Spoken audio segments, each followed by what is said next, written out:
في نفس الوقت اللي يغيب عن شاشتنا ما يحدث في التحرير. يعني برضو أوضح هذه النقطة ولك أن تكمل سيدي الفاضل. يعني عندما ذهبت كاميرات التلفزيون المصري إلى ميدان التحرير في هذا اليوم، يوم الجمعة، تم التعامل معها بعنف وتم تكسيرها من قبل المتظاهرين لما بيعرفوا أن هي كاميرا التلفزيون المصري. جميل. وبعد الجمعة السبت. أيوه يعني أنا عارف.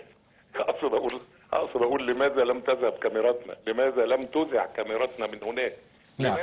لماذا لم يكن التلفزيون المصري هو مصدر معلوماتنا؟ لماذا ألجأتمونا إلى الجزيرة؟ وألجأتمونا إلى العربية؟ وألجأتمونا إلى CNN؟ نعم. ليه؟ ناهيك بقى عن اللي حصل، وده الطمة الكبرى يوم المظاهرة المليونية. نعم. تقوم معمولة مظاهرة فيستك تحت التلفزيون فيها 200-300 نفر، ويصوروها ويذيعوها بالمقلوب وبالمعدول ومن الأول ومن الآخر، والمذيع يا عيني توجعه حنجرته وهو بيقول وهي الألوف تتقاطر. يا أخي عيب، يا أخي اختشوا. يعني ده في عينين شايفة تتقاطر فين؟ ألوف إيه اللي بتتقاطر؟ زي طيب خلصنا من موضوع المظاهرة الخايبة المدفوعة الأجر. طب في مقابلها ما تروحوا هناك، ما تورونا ال 2-3 مليون اللي هناك، خصوصا وأنها كانت مظاهرة سلمية محترمة حضارية. نعم. مشرفة جدا جدا جدا للشعب المصري. نعم. برضو اختفى دور التلفزيون برضو للأسف. طبعا ناهيك عن الإذاعة عم أحمد ضم كل القنوات. المظاهرة مظاهرة شبابية، تقوم الإذاعة قافلة إذاعة الشباب والرياضة، بدل ما تبعت العيال هناك. العيال النحل بتاع الشباب والرياضة اللي كان المفروض يكون موجود هناك وبيقدم ريبورتاجات من هناك، تتقفل إذاعة الشباب والرياضة وتقدم لنا ما شربتش من نيلها مع البرنامج العام، مع الوحيدة المفتوحة مستقلة صوت العرب. وكأنما صوت العرب دي ما بيتكلمش الشعب المصري، بيتكلم حد تاني، والباقيين هم اللي بيكلموا الشعب المصري. جينا وصلنا لبعد كده واصبح التلفزيون محور اشاعات على العيال وعلى ما يحدث هناك. بتحصل قطيعة تدريجية بين ما يحدث هناك، بين نبض الولاد هناك وبين التلفزيون. اخرها امبارح لا خيول ولا جمال. نعم يا اخويا، امال الناس شافت ايه؟ فيلة؟ شفنا اسود يمكن؟ مين اللي قال لكم ان مفيش خيول ومفيش جمال؟ جات لكم منين دي؟ نعم. هذه الاخبار تخلي المواطن المصري يشك تماما في مصداقيه التلفزيون بتاعه، اللي هو مش بتاع حد. نعم. المفروض يكون بتاعه، المفروض يكون مصدري الاول للمعلومات. نعم. ارجو يعني انا شايف ان مبادره الاستاذ عبد اللطيف ان يسمح لي بكل هذه الساعه الصبر ان انا اقول اللي انا عاوزه. ارجو انه ده يكون تغير في الاخلاق المهنيه للاعلام المصري. ارجو ان يكون هذا تغيرا. بس واضح يا استاذ عمار انك حريص على الاعلام المصري. طبعا يا نهار اسود يا احمد. نعم. وانا عندي غيركم يا ابني؟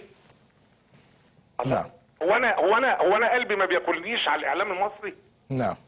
ازاي يعني؟ وانا جاي منين؟ من غزة ولا من تركيا؟ نعم.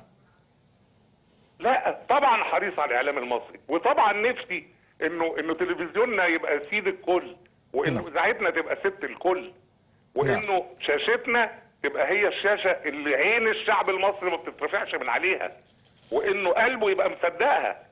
نعم. انا يعني أنا مبسوط قوي إني قلت ده عندكم، الحقيقة مرتاح. ونحن نتقبله بصدر رحب، وسنحاول جاهدين أن نصل إلى هذه الصورة قريبا إن شاء الله في ظل ما هو متاح أمامنا. وجاءنا الآن من القوات المسلحة التأكيد بأنها كانت تتلقى البلاغات أولا بأول. أستاذ عمار، يعني ذكرت أنك اتجهت إلى القنوات الأخرى، طب هل اقتنعت بما تقدمه؟ بص بقى، انا لا فكرت اقتنع ولا ما اقتنعش، انا نعم. كنت عايز حاجه تحطني في الصوره هناك، نعم. اعرف العيال بيعملوا ايه. على فكره بس انا ما قلتش ان القوات المسلحه لم تكن تتلقى بلاغاتكم، انا قلت كانت تتلقى نعم. ولم نكن نعرف ماذا حدث، نعم. ودي تفرق كتير. نعم. اخيرا برضو مش عايز التلفزيون بتاعنا يستدرج لشائعات خايبه جدا، زي البت الخايبه جدا اللي طلعت تقول دفعوا لنا $50,000 كل واحد وصفرونا وحطونا وجابونا. يا جماعه قبل بس ما نقول حاجه نفكر فيها، احسبها معايا والنبي احمد ابو سيل. تفضل. انت دلوقتي بتدفع $50,000 للنفر اللي رايح يتعلم قياده الجماهير واثارتها. نعم. $50,000 لو كنا 10 دفعوا $500,000، ال20 بمليون، نعم. ال20,000 بمليار. يعني اقصد اقول انه لو هناك جهه سخيه جدا هتدفع $1,000,000 تبقى هتجيب لك 20,000 ثوراجي. نعم. طب اخبار بقيه ال5 مليون ايه اللي وقفوا يوم مين اللي دفع لهم؟ مين اللي جاب لهم اي حاجه في اي حته؟ وضحت يا أستاذ عمار هذه الفكرة.